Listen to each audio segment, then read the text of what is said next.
আপোনালোকে এই ক্লাছটো মক টেষ্ট হিচাপে ল'ব কাৰণ এটা প্ৰিভিয়াছ ইয়াৰ কুৱেশ্যন পেপাৰৰ হয় আছাম পুলিচ ABUB কনষ্টেবলৰ কাৰণে যিটো ইম্পৰ্টেণ্ট হ'ব আমাৰ গ্ৰেড 4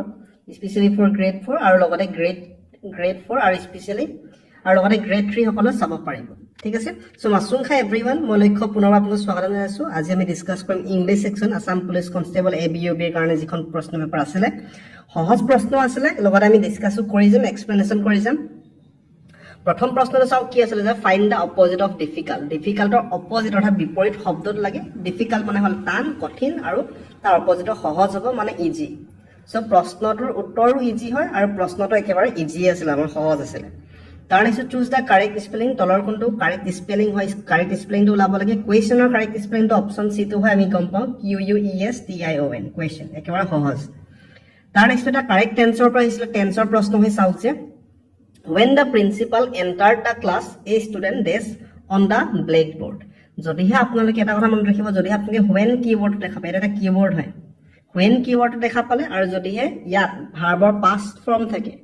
v2 অৰ্থাৎ past indefinite tenseত যদিহে থাকে অন্য সেন্টেন্সটো আৰু এটা সেন্টেন্সটো হয় past continuous tenseত লিখিব লাগে কিহত লিখিব লাগে past continuous ঠিক আছে past continuous কলে এটা ভাৰ্বৰ লগত ing আহিব continuous কলে এটা ভাৰ্বৰ লগত ing আৰু past কলে হয় was আহিব নহলে were আহিব এটা আপোনালোকে চাও এটো স্ট্ৰাকচাৰ কোড আছে was আৰু verb plus ing অপচনত b আছে সো অপচন b টো কাৰেক্ট আনসাৰ ক্লিয়াৰ আছে এটো হল প্ৰেজেন্ট পাৰফেক্ট কন্টিনিউয়াস ক্যান্সেল এটো হল প্ৰেজেন্ট কন্টিনিউয়াস ক্যান্সেল ক্লিয়াৰ পুনৰবাৰ মই আপোনাক ৰিপিট কৰিছো যদি আপুনি when কিৱৰ্ড দেখা পায় when বা while কিৱৰ্ড দেখা পালে এটা সেন্টেন্স যদি past indefinite থাকে past indefinite মানে ভাৰ্বৰ past form অক্সিলাৰি ভাৰ্ব না থাকে অন্য সেন্টেন্সটো হয় past continuous tense লিখিব লাগে past continuous মানে was বা were আহিব ভাৰ্বৰ লগত ing লাগি থাকিব হেতু অপচন বি আছে সো অপচন বি টো কাৰেক্ট আনসাৰ ক্লিয়াৰ আছে আপোনালোকৰ যদি অসুবিধা আছে পুনৰ ৰিপিট চাব তাৰ next the sun sets in the west আপোনালোকে দেখা পাইছে এটা কথা মনত ৰাখিব আৰ্টিকুলৰ প্ৰশ্ন আছিল এ আহিব নে এন আহিব নে দা আহিব গ্ৰহ নক্ষত্ৰ এইবিলাক হোৱাৰ লগত আমি দা আৰ্টিকলটো ব্যৱহাৰ কৰিছিলো নিশ্চয় আপোনালোকে গম পায় আৰু ইয়াত সান আছে সানৰ লগত আমি দা আৰ্টিকলটো ব্যৱহাৰ কৰিম so the sun sets in the west এটো হল প্ৰেজেন্ট ইনডিফিনিট টেন্সত আছে কাৰণ চিৰন্তন সত্য বাক্য হয় তাৰ নেক্সট কি হয় প্ৰেজেন্ট ইনডিফিনিট টেন্সত আছে ইয়াত আৰ্ট আছে আৰু সান আছে ইয়াত আমি দা আৰ্টিকলটো ব্যৱহাৰ কৰিব লাগিব যে দা আৰ্ট অপচন ডি টো কাৰেক্ট আনসাৰ মুভস এৰাউন্ড দা সান ঠিক আছে অপচন ডি টো কাৰেক্ট আনসাৰ ইয়াৰ লাগে ক্লিয়াৰ আছে তাৰ নেক্সট মাই গ্ৰেণ্ডমাদাৰ টল্ড মি মই আপোনাৰ টেন্সটো কৈ গৈছে হল পাষ্ট ইনডিফিনিট আছে চাও অক্সিলাৰি ভাৰ্ব নাথাকিলে দুটা টেন্সে হয় এটা প্ৰেজেন্ট ইনডিফিনিট আৰু পাষ্ট ইনডিফিনিট ভাৰ্বৰ পাষ্ট ফৰ্ম আছে so past indefinite my grandmother told me a fairy পিছত কাহিনীটো আমি বুজাব লাগে কাহিনী বুজাবলৈ টেল শব্দটো ব্যৱহাৰ কৰোঁ সো ইয়াত অপচন বি টো কাৰেক্ট আনসাৰ ঠিক আছে এ ফেৰী টেল মানে পৰীৰ কাহিনী টাইপৰ বুজায় এটো টেল মানে হল নেজ কি হয় নেজ হয় সো অপচন বি টো ইয়াত কাৰেক্ট আনসাৰ এ ফেৰী টেল তাৰ নেক্সট আছে 7 নম্বৰ প্ৰশ্নটো আছে ভালকে মন কৰিব কেনেকৈ আপুনি কৰিছে সৰু সৰু কথা মন কৰিব লগিয়া হয় সৰু সৰু কনসেপ্ট মন কৰিব লগিয়া হয় ইয়াত আসলে there is a red desk under the chair ঠিক আছে ইয়াত দেখা পাইছে ইয়াত এ আৰ্টিকলটো ব্যৱহাৰ কৰিছে এই আৰ্টিকলটো আমি কেতিয়া ব্যৱহাৰ কৰো যেতিয়া সিঙ্গুলাৰ ফৰ্মত থাকে কি যেতিয়া সিঙ্গুলাৰ ফৰ্মত থাকে আৰু সিঙ্গুলাৰ কত আছে ইয়াত প্লুৰেল আছে এস আছে ইয়াতো এস আছে ইয়াতো এস আছে মানে প্লুৰেল ফৰ্মত আছে সিঙ্গুলাৰ অপচন এড আছে সো অপচন এ টো correct answer there is a red bag under the chair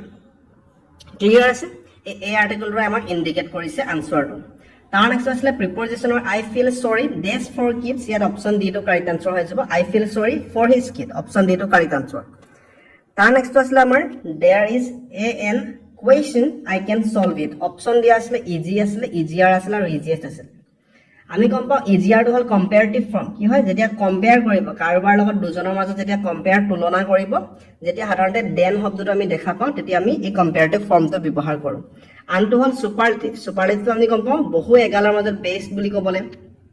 ব্যৱহাৰ কৰবা বহু এগালৰ মাজত এজন বুলি বুজাবলৈ আমি ব্যৱহাৰ কৰোঁ সুপাৰলেটিভ ফৰ্মটো সো ইয়াত এই দুটা নাহে সো ইয়াত পজিটিভ ফৰ্মত যোনটো আছে ইজি হেটো ব্যৱহাৰ হ'ব যে this is an easy question এটো ইজি কুৱেশ্চন হয় আই ক্যান সলভ ইট ঠিক আছে সো অপচন এটো কাৰেক্ট আনসাৰ তাৰ নেক্সট আছে ইংলিছ ডেস ডিফিকাল্ট বাই মেনি ষ্টুডেন্টস পেসিভ ভয়েসত আছে দেখা পাইছে বাই প্ৰিপজিশন ব্যৱহাৰ কৰিছে আৰু ইয়াত অসমীয়া অৰ্থটো কি হয় যে ইংলিছটো বহু ষ্টুডেন্টে কি হয় টান পায় ঠিক আছে বহু ষ্টুডেণ্টৰ কাৰণে টান হয় বুজাব বিচাৰিছে কঠিন হয় বুজাব বিচাৰিছে গতিকে এটা সাধাৰণতে জেনেৰেল ষ্টেটমেণ্ট এটা দিছে আৰু তেনে ক্ষেত্ৰত আমি প্ৰেজেণ্ট ইনডিফিনিট টেন্সত লিখিব লাগে আৰু প্ৰেজেণ্ট ইনডিফিনিট টেন্সৰ পেছিভ ভইচত সদায় ইজটো ব্যৱহাৰ কৰা হয় কি ব্যৱহাৰ কৰা হয় ইজ নহ'লে এম ইজ আৰ ব্যৱহাৰ কৰে আচলতে প্ৰেজেণ্ট ইনডিফিনিট টেন্সৰ পেছিভ ভইচত am is are auxiliary verb ব্যৱহাৰ কৰে ভাৰ্বৰ past participle form so option A টো কাৰেক্ট আনসাৰ এটো হ'ল প্ৰেজেণ্ট পাৰফেক্ট কেনসেল এটো প্ৰেজেণ্ট পাৰফেক্টৰ passive voice so cancel clear আছে মই পুনৰবাৰ ৰিপিট কৰি দিছো আপোনালোকক বাই আছে মানে পেছিভ ভইচ হয় আৰু ইয়াত অসমীয়া অৰ্থটো হ'ল যে ইংলিশটো বহু ষ্টুডেণ্টৰ কাৰণে কঠিন হয় বুলি কৈছে সো জেনেৰেল ষ্টেটমেণ্ট আছিলে প্ৰেজেণ্ট ইনডিফিনিট টেন্সৰ passive voice so option A টো কাৰেক্ট আনসাৰ কাৰণ প্ৰেজেণ্ট ইনডিফিনিট টেন্সৰ পেছিভ ভইচত ইজ অক্সিলাৰী ভাৰ্বটো ব্যৱহাৰ কৰা হয় ক্লিয়াৰ আছে তাৰ নেক্সটটো আছিলে যে there are 4 days on the desk ইয়াত দেখা পাইছিলে ইয়াত আৰ অক্সিলাৰী ভাৰ্ব আছিলে কি আছিলে আৰ অক্সিলাৰী ভাৰ্ব আছে আৰু লগতে ইয়াত 4 আছে ঠিক আছে সো আৰ মানে প্লুৰেল ফৰ্মত ব্যৱহাৰ কৰিব লাগিব প্লুৰেল ফৰ্ম ক'ত আছে ইয়াতে আছে option C so option C টো correct answer there are 4 apples on the desk ঠিক আছে 12 নম্বৰটো আছিলে please give me dash of bread it's of piece সকলতে আছিলে আমাক কি কৈছিলে মোক অনুগ্ৰহ কৰি অলপমান ব্ৰেডৰ টুকুৰা দিয়া বুলি কৈছে টুকুৰা বুজাবলৈ আমি অপচন এ যোনটো পিচ আছে সেইটো ব্যৱহাৰ কৰিব লাগিব PIECE পিচ ব্যৱহাৰ কৰিব লাগিব এই পিচ মানে হ'ল শান্তি কি হয় শান্তি মোক লাইফত শান্তি লাগে ক'লে আই ওয়ান্ট পিচ বুলি এই পিচটো আমি তাত ব্যৱহাৰ কৰোঁ কিন্তু টুকুৰা বুজাবলৈ আমি অপচন এ যোনটো পিচ আছে সেইটো ব্যৱহাৰ কৰিব লাগিব অপচন সি টো এক্সিষ্ট নকৰে please give me piece of bread মানে অপচন এ টো কাৰেক্ট আনসাৰ তাৰ নেক্সট আছিলে যে which of the following is incorrect তলৰ কোনটো কাৰেক্ট নহয় ভুল হয় সেইটো লাভ লাগে কোনটো ৰং হয় সেইটো লাভ লাগে ইয়াত আপোনালোকৰ এটা সিঙ্গুলাৰ ফৰ্মত আছিলে আনটো plural form dress to dresses আছে পুনৰ সিঙ্গুলাৰ ফৰ্ম পুনৰ plural form eye to eyes আছে কেট টু কেটছ আছে চিলড্ৰেন টু চিলড্ৰেনছ আছে ইয়াত আপোনালোকে গম পায় অপচন ডি টো হ'ল ইয়াত ভুল হৈ আছে সো অপচন ডি টো কাৰেক্ট আনসাৰ কোনটো ভুল কোনটো ইনকাৰেক্ট সেইটো ওলাব লাগে কিয় ভুল হৈ আছে কাৰণ চিলড্ৰেন টো অলৰেডি প্লুৰেল ফৰ্মত আছে ইয়াৰ সিঙ্গুলাৰ ফৰ্মটো হ'ল চাইল্ড তাৰ প্লুৰেল ফৰ্মটো চিলড্ৰেন হয় যদি এনেকে থাকাহেঁতেন তো শুদ্ধ হ'লহেঁতেন কিন্তু ইয়াত যেহেতু অলৰেডি প্লুৰেল ফৰ্মত আছে তাৰ পিছত এছ লগাইছে সো যিটো প্ৰয়োজন নাই সো অপচন ডি টো কাৰেক্ট হয় কাৰণ কোনটো ভুল হয় এইটো ওলাব লাগে অপচন ডিতে ভুলটো আছে তাৰ নেক্সট একে প্ৰশ্ন হয় চুজ দা ইনকাৰেক্ট ওয়ান পুনৰবাৰ ইনকাৰেক্ট কোনটো হেতু লাভ লাগে কোনটো ভুল আছে একে সিঙ্গুলাৰ পৰা প্লুৰেলতে কনভাৰ্ট কৰিছে সিঙ্গুলাৰ পৰা প্লুৰেল কিন্তু এইখিনিতে আমি এটা কথা মনত ৰাখিব লাগিব যদিহে আপোনালোকে হেফত ওয়াই শব্দটো দেখা পায় ওয়াই লেটাৰটো যদিহে পায় আৰু তাৰ আগত যদিহে কনসনেন্ট আছে কি আছে কনসনেন্ট মানে যত ভাৱেল নাই ভাৱেল কি হয় এ ই আই ও ইউ এইকেইটা ভাৱেল এই ভাৱেলৰ বাহিৰে যদি অন্য লেটাৰ বিলাক থাকে সেইবিলাকক কনসনেন্ট কয় আৰু ওয়াইৰ আগত যদিহে কনসনেন্ট আছে তেতিয়া ওয়াইৰ হলনি আমি আই ই এছ ব্যৱহাৰ কৰিব লাগিব ঠিক আছে যেনেকৈ ইয়াৰ ওয়াই আসলে ওয়াইৰ আগত ডি আছে ডি টো হল কনসনেন্ট সো কনসনেন্ট হোৱাৰ কাৰণে এই ওয়াই টো আঁতৰি পিনি তাৰ ঠাইত আই ই এছ আহিছে চাওক আহিছে না আই ই এছ ঠিক তেনেদৰে ইয়াতো ওয়াই শব্দটো ওয়াই লেটাৰটো আসলে আৰু ওয়াইৰ আগত বি আছে বি টো কনসনেন্ট হয় ভাৱেল নহয় সো ইয়াতো আমি ওয়াইৰ হলে কি ব্যৱহাৰ কৰিব লাগিছিল আই ই এছ মানে কি হ'ব লাগিছিল আনসাৰটো যে BABIES বেবিজ হ'ব লাগিছিল ঠিক আছে পুনৰ ৰিপিট কৰিছো যদিহে আপোনালোকে ওয়াই লেটাৰটো পায় হেখত ওয়াইৰ আগত যদিহে কনসনেন্ট আছে ভাৱেল নাই যদিহে কনসনেন্ট আছে তেতিয়া আমি ওয়াই হলনি IES ব্যৱহাৰ কৰিব লাগে যেটো অপচন এড নকৰিলে ডাইৰেক্ট এছ এ অকল বহাই দিলে ভাৱেল থাকিলে আমি এছ বহাব লাগে কিন্তু যদিহে কনসনেন্ট থাকে আগফালে এই বি টো কনসনেন্ট হয় চাও এই কনসনেন্ট থাকিলে আমি তাৰ হলনি IES ব্যৱহাৰ কৰিব লাগিব ক্লিয়াৰ আছে যদিহে ক্লিয়াৰ আছে কমেন্টত ক্লিয়াৰ শব্দটো লিখিব কাৰণ ক্লিয়াৰ শব্দ দেখা পালে আমি মোটিভেশন লাভ কৰা বা মোটিভেশনৰ প্ৰয়োজন হয় ভিডিও বনাবলৈ নিশ্চয় বুজি পাইছে যেনেকৈ পঢ়িবলৈ মোটিভেশন লাগে ভিডিও বনাবলৈ আমাৰ মোটিভেশনৰ প্ৰয়োজন হয় সো অপচন এটো কাৰেক্ট আনসাৰ কোনটো ভুল বুলি কৈছে অপচন এতে ভুলটো আছে ক্ৰিস্টাল ক্লিয়াৰ বুলি কমেন্টত লিখিব যদিহে ক্লিয়াৰ আছে যদি কিবা ডাউট থাকে হেতু জনাবলৈ নাপাহৰিব তাৰ next the news was dash good to be true পুনৰবাৰ ইয়াত দিয়া আছে হয় ভেৰি হ'ব টু হ'ব এজ হ'ব কোনটো কাৰেক্ট আপোনালোকে এটা কথা মনত ৰাখিব TWO2 আৰু TO2 টো সদায় কম্বিনেশনত থাকে সো ইয়াত অলৰেডি TO2 আছে সো ইয়াত TWO2 টো আহি যাব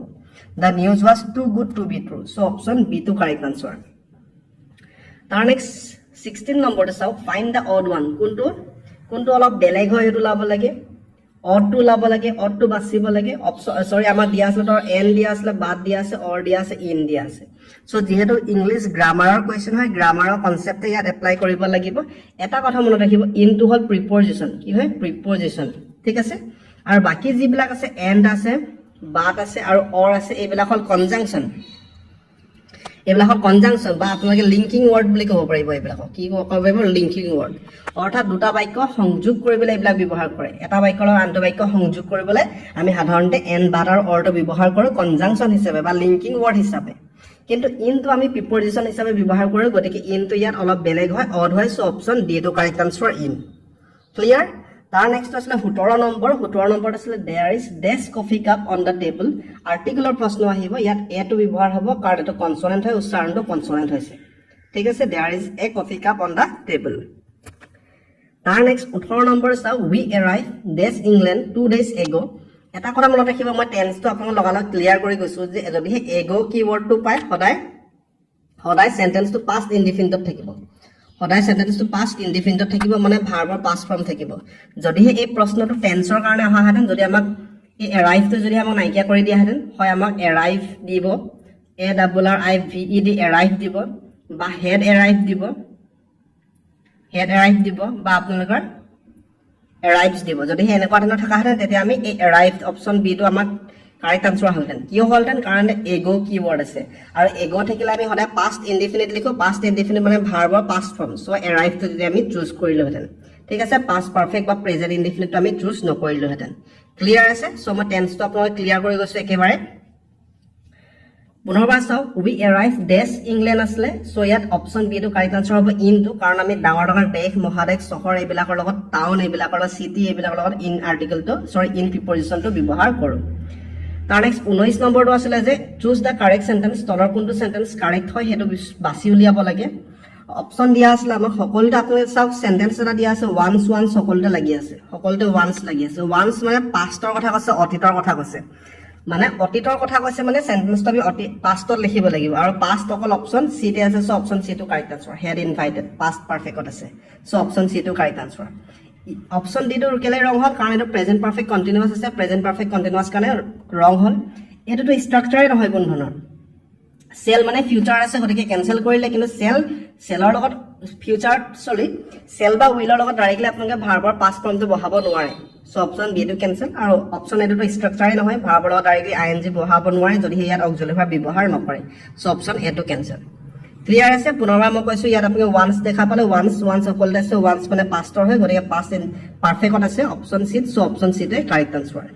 তাৰ নেক্সট 20 নম্বৰটো আছিল প্লুৰেল ফৰ্ম অফ অক্স অক্সৰ প্লুৰেল ফৰ্মটো আমি বাৰে বাৰে পাইছো বিভিন্ন ধৰণৰ এক্সামিনেশন ডিএসএছ টো এটো আহিছিল সো ইয়াৰ প্লুৰেল ফৰ্মটো অপচন সি টো হয় অক্সেন ঠিক আছে সো 20টা প্ৰশ্ন আহিছিল আমি 20টা প্ৰশ্ন সহজত ডিসকাস কৰিবলৈ চেষ্টা কৰিলো আশা কৰিছো আপোনালোকে বুজি পাইছে ভিডিওটো ভাল পালে লাইক কৰিবা শেয়াৰ কৰিবা সাবস্ক্ৰাইব কৰক লক্ষ্যটক ধন্যবাদ